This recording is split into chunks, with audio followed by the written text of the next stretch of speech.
The medical experts have striven to convince us that the prisoner is out of his mind, and, in fact, a maniac.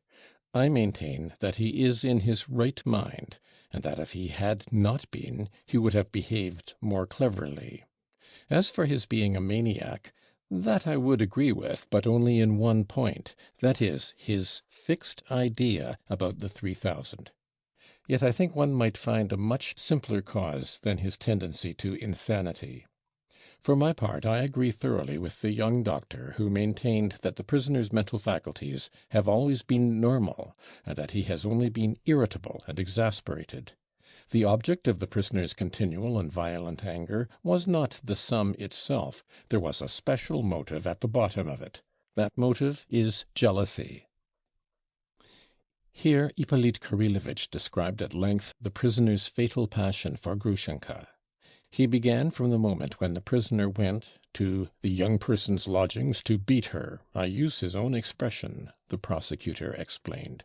But instead of beating her, he remained there, at her feet. That was the beginning of the passion. At the same time, the prisoner's father was captivated by the same young person, a strange and fatal coincidence, for they both lost their hearts to her simultaneously, though both had known her before. And she inspired in both of them the most violent, characteristically Karamazov passion. We have her own confession. I was laughing at both of them. Yes, the sudden desire to make a jest of them came over her, and she conquered both of them at once. The old man, who worshipped money, at once set aside 3,000 roubles as a reward for one visit from her. But soon after that he would have been happy to lay his property and his name at her feet, if only she would become his lawful wife. We have good evidence of this. As for the prisoner, the tragedy of his fate is evident, it is before us, but such was the young person's game. The enchantress gave the unhappy young man no hope until the last moment, when he knelt before her, stretching out hands that were already stained with the blood of his father and rival. It was in that position that he was arrested.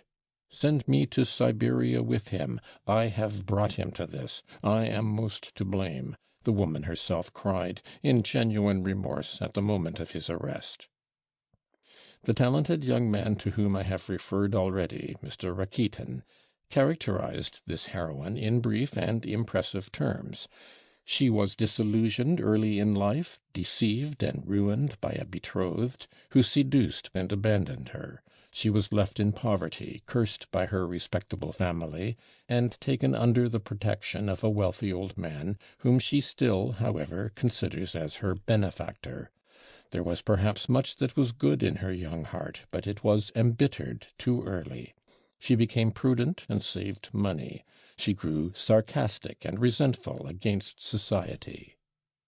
After this sketch of her character, it may well be understood that she might laugh at both of them, simply from mischief, from malice. After a month of hopeless love and moral degradation, during which he betrayed his betrothed and appropriated money entrusted to his honor, the prisoner was driven almost to frenzy, almost to madness, by continual jealousy. And of whom? His father.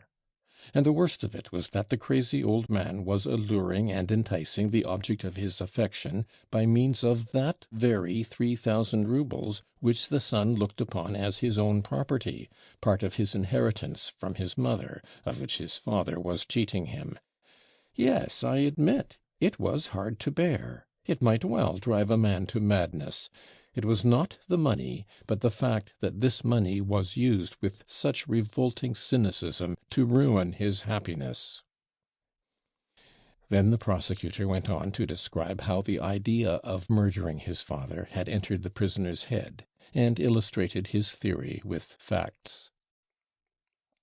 At first he only talked about it in taverns. He was talking about it all that month.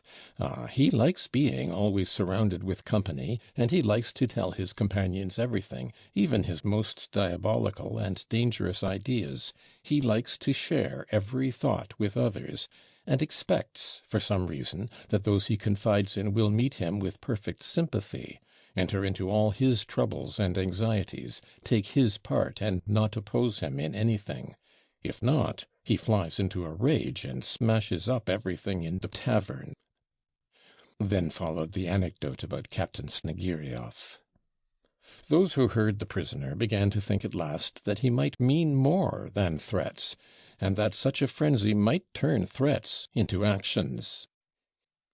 Here the prosecutor described the meeting of the family at the monastery, the conversations with Alyosha, and the horrible scene of violence when the prisoner had rushed into his father's house just after dinner.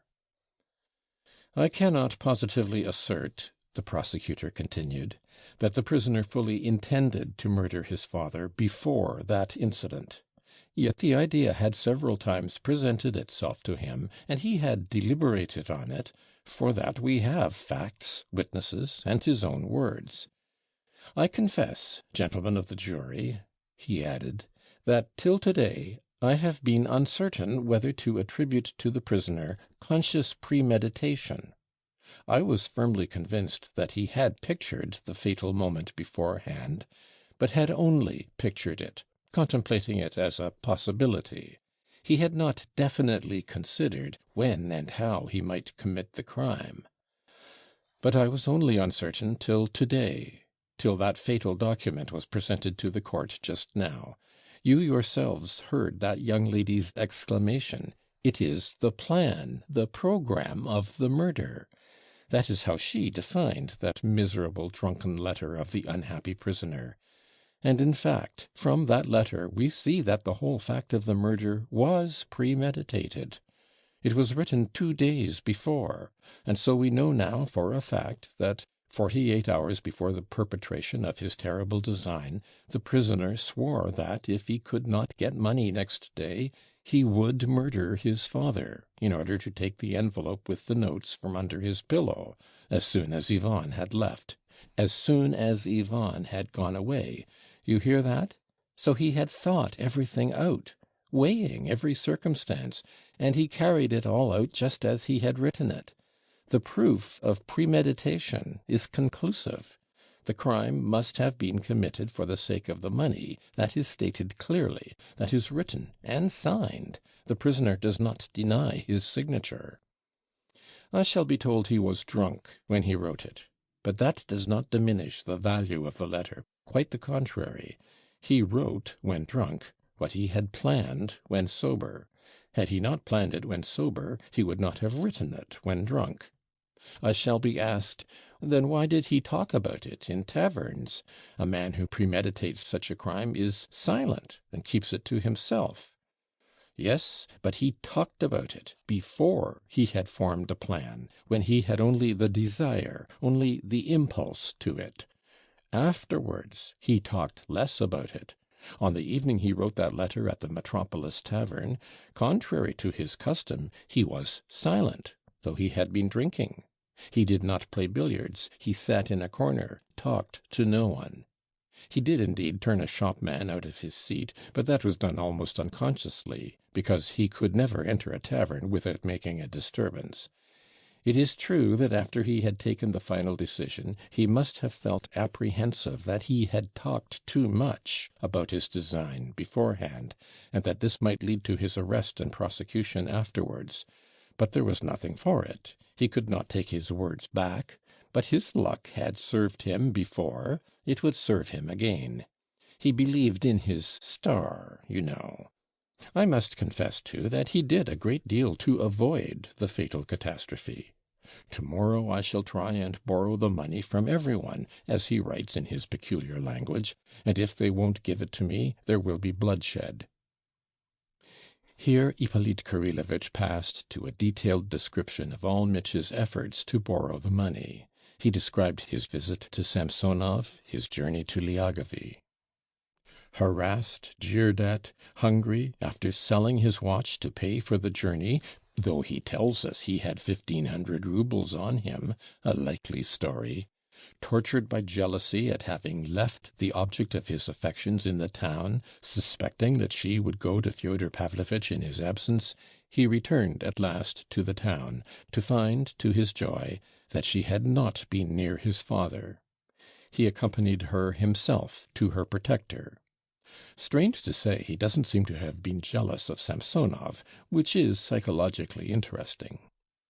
Then he hastens back to his ambush in the back gardens, and there learns that Smerdyakov is in a fit, that the other servant is ill. The coast is clear, and he knows the signals. What a temptation! Still, he resists it. He goes off to a lady who has for some time been residing in the town, and who is highly esteemed among us, Madame Hohlakoff. That lady, who had long watched his career with compassion, gave him the most judicious advice to give up his dissipated life, his unseemly love affair, the waste of his youth and vigor in pothouse debauchery, and to set off to Siberia to the gold mines. That would be an outlet for your turbulent energies, your romantic character, your thirst for adventure. After describing the result of this conversation, and the moment when the prisoner learnt that Grushenka had not remained at Samsonov's, the sudden frenzy of the luckless man, worn out with jealousy and nervous exhaustion, at the thought that she had deceived him and was now with his father, Ippolit Kirillovitch concluded by dwelling upon the fatal influence of chance. Had the maid told him that her mistress was at Mokroe with her former lover, nothing would have happened. But she lost her head. She could only swear and protest her ignorance, and if the prisoner did not kill her on the spot, it was only because he flew in pursuit of his false mistress. But note, frantic as he was, he took with him a brass pestle. Why that? Why not some other weapon? But since he had been contemplating his plan and preparing himself for it for a whole month, he would snatch up anything like a weapon that caught his eye. He had realized for a month past that any object of the kind would serve as a weapon, so he instantly, without hesitation, recognized that it would serve his purpose. So it was by no means unconsciously, by no means involuntarily, that he snatched up that fatal pestle. And then we find him in his father's garden. The coast is clear. There are no witnesses, darkness and jealousy. The suspicion that she was there, with him, with his rival, in his arms, and perhaps laughing at him at that moment, took his breath away. And it was not mere suspicion. The deception was open, obvious. She must be there, in that lighted room. She must be behind the screen. And the unhappy man would have us believe that he stole up to the window, peeped respectfully in, and discreetly withdrew, for fear something terrible and immoral should happen? And he tries to persuade us of that, us, who understand his character, who know his state of mind at the moment, and that he knew the signals by which he could at once enter the house. At this point Ippolit Kirillovitch broke off to discuss exhaustively the suspected connection of Smerdyakov with the murder. He did this very circumstantially, and everyone realized that, though he professed to despise that suspicion, he thought the subject of great importance.